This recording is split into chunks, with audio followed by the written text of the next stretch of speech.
Welcome back to Nikki's Scrapbooking Adventures. Today we are going to focus on different photo sizes. I had a great question the other day when I was showing how I get ready for my ready to scrap photos and how I organize those into my different albums with the date on the back of the photo. The question was, do I scrap in 4x6 primarily? And the answer is yes, but I have two things that help me determine if I need a smaller size. One is an app. It's called the Project Life app. And two are some photo size guides that I made myself. So we're going to go through the app that I use, and then I'm going to show you how I made these. Okay, and what these are. So first, couple examples here of when I would use the app versus when I would use my photo size guides. Okay, so this layout here is an example of when I would use my app. This is a 4x6 photo, and then I used my app to get these 2x2 photo squares that go across the bottom. Now, the reason I did the app in this case is because if I were to print in a 4x4, I would not be able to get a 2x2 square with everybody in the picture. Okay? So these help me determine if I want a 2x2 square or if I need to use my app to get a 2x2 square. Okay. Here is another example of where I took my photos and I used the app to help me get the 4x3 size. I decided to do the 4x3 size because each image, all of the details are extremely important. There's nothing that I would want to cut out. If I were to do, say, a 2.5x2.5, I would lose the fact that there are soldiers in the back, that he is kneeling on a blanket. Or no, kneeling in front of bullets, actually. That's pretty cool. Ammo. I could do a 2.5x2.5 here. However, I had already determined that I want the 4x3 here. So the details in the photos help me determine if I am going to use my app or use my photo size guides. Okay. Third example here is an overview of my October week. I did not want to lose any of the details in these photos, and if I had printed them in the 4x6 size, I would not be able to get them all in one layout. So I chose to use the app to determine my photo size. So let's go over the app. For Android users, the Project Life app looks like this. There's the welcome screen where you get to create, look at your library, order, or have questions. To create smaller prints, you click the create button and then the small print option. Okay, so the default is going to be a 3x4 inch photo. But when you click the options in the upper left-hand corner, you have several orientations and different photo sizes. So this is the current one we're on now. You can do horizontal, and you can get 2x3s. And then you can also do 2x2s in different orientations. So this app allows you to pick photos. You can even do a 4x4 and then 2x2s as well. The most common that I use are going to be these. 4x6 C, D, E, F, and then K and L. There are options for 6x8 if that's something that you would be interested in as well. So I picked my layout that I wanted. I then go and click on the section of the photo that I need to add. And then I pick where I want the photo to come from. Super cute photo of my son here with the dishwasher. I can zoom in, zoom out, all those fun things. Say I wanted the same photo, but in a different angle. Now I have my 4x6, but really 4x3 and 4x3.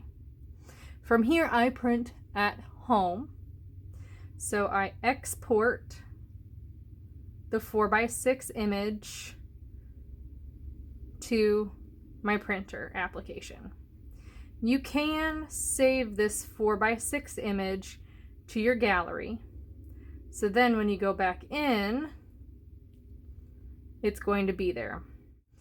But the great thing is that if I go back into my library in the app and go to Pages, my progress is saved. Now, moving on. So that app is great when you know you have a lot of photos that you want in a smaller size and you don't think that you could reduce the photo image enough to use the photo layer guides or the photo size guides.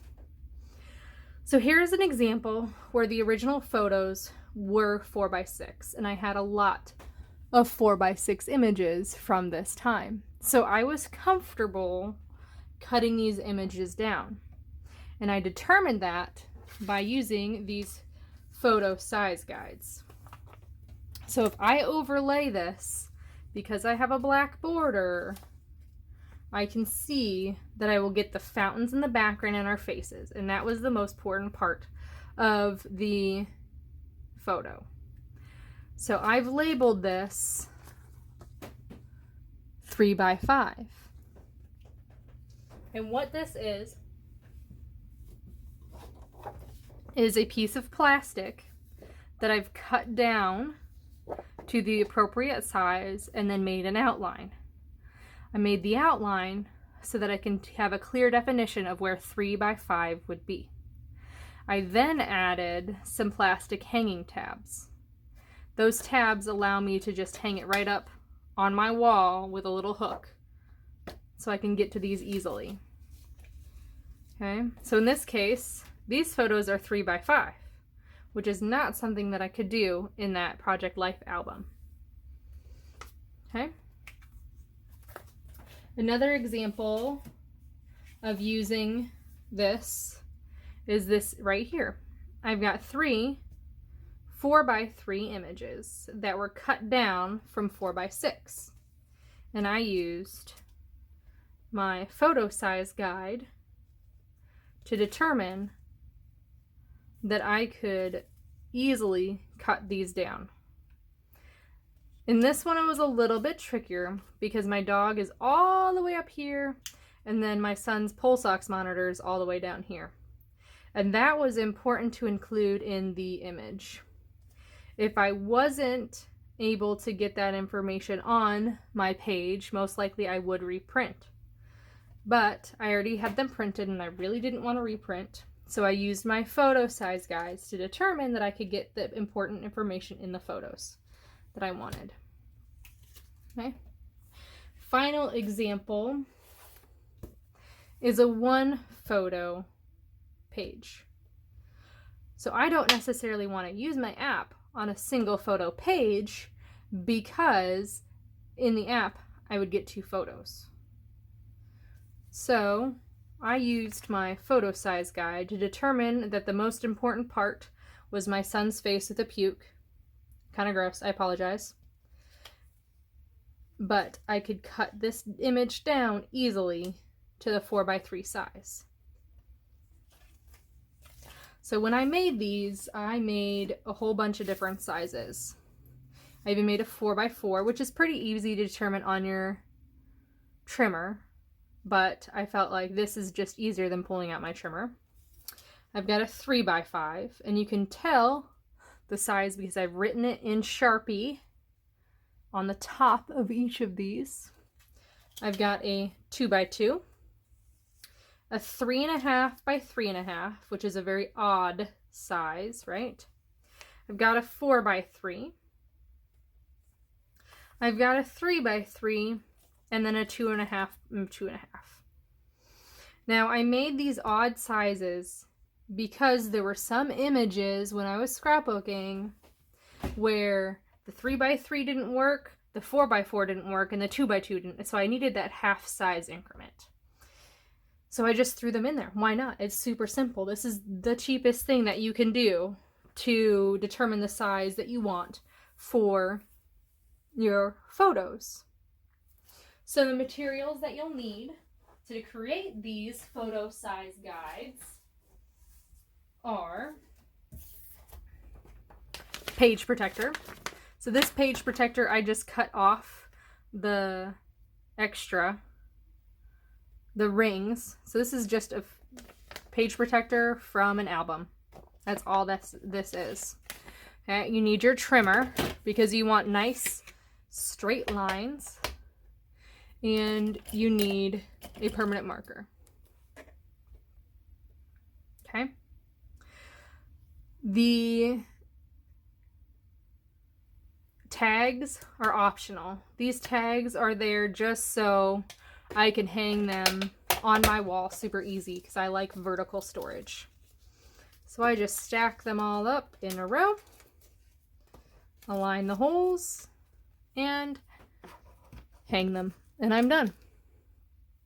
So I can pull them out whenever I need them. So let's make a 3x3 size. Okay, because that is a common size that you'll need for different things. So this is just a scrap piece of plastic that I had, like I said, from an album page protector. I'm going to go ahead and line it up to 3 inches and cut. Now I can do this on my rotary trimmer. I'm not sure if you would be able to cut plastic on these kinds. That's why I like my rotary trimmer, because it can cut different types of material. Okay, so now I have my 3-inch wide. Now I need to make it 3 inches the opposite direction. So I'm going to line it up on my trimmer and cut. Okay. So there is my 3x3 square. Don't know if you can tell, but it's there. Now I am going to take a straight edge. In this case, I'm going to use my metal ruler. It's a little bit easier to use. And I am going to flip it over and just kind of line it up almost to the edge. My goal is to have my marker be the outline. So if I line it up too close to the edge, then my marker won't be actually on the plastic. So if I leave just like a centimeter, not even, 1/4 centimeter room, okay, and then draw my line, making sure I have a piece of paper underneath, right? Okay, see how I have my outline now, as close to the edge as I possibly can get with leaving an edge. And I'll do that for all 4 sides, trying to be as straight and even as possible, and draw the line. Okay, 3rd side, and 4th side. You can see by the marks on the paper that I'm really getting close to the edge. I don't want it to be too far in. I don't want to be too far out. Okay. My marker is running low. But now you have a 3x3 square. And I would use a fine tip point Sharpie to write the size. So you know what size you're looking at when you're looking at your square. And that is how simple it is. I like having the tags, even if I were to store this somewhere else. This tag is a lot thicker than this plastic, and so it gives this a little bit more bulk. And it's not lost as easy. I hope this tutorial helped you determine if you would like to use the Project Life app or create your own photo size guides. I will mention that these photo size guides are fan-flippin-tastic for scrapbook generation sketches. Even here, they give you the 2.5 by 3 by 4 by 6. So I can just grab my 3 by 3, my 2.5 square photo guide, and then my 4 by 6 image. I'm telling you, these have changed the way that I determine what photo size I want. So again, I have a 4 by 4, 4 by 3, a 3 by 3, a 3.5 by 3.5, a 2.5 by 2.5, and a 2 by 2. I also have a 3 by 5 size. All of those I think are necessary to determine what I want. This really helped also when I was doing my December daily, because then I could determine what photo size I needed for my 5.5 by 8.5 page, because that was not a normal size album. Okay. Well, thank you guys so much for watching. I hope you have a wonderful day. Please like, comment, and subscribe, and I will see you next time.